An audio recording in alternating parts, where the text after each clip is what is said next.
很多人做鱼香茄子调料其实都搞错了，今天就把四川最地道正宗的鱼香茄子做法分享给大家。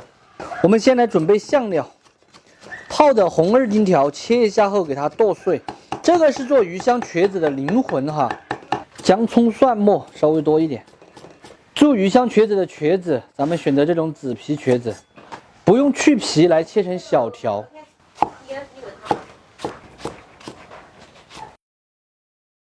锅内下纯菜籽油稍微多一点，茄子要炸一下做出来口感才好。油温烧至6成热，下茄子给它炸一下，一定要高油温下锅哈，这样子茄子才没有那么吸油。大约炸个20秒就可以给它露出来控油了。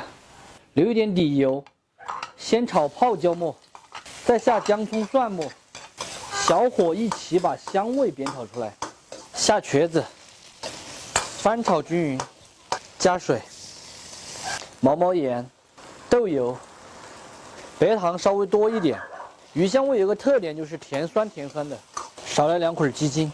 2到3分钟后用水淀粉勾一个薄芡，把汁收紧，把油晾出来，放入和糖1比1的醋，翻炒均匀，冲发，关火出锅。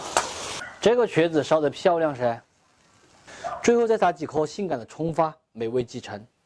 咱们今天的鱼香茄子就做好了，真正做出来的茄子趴落并且入味。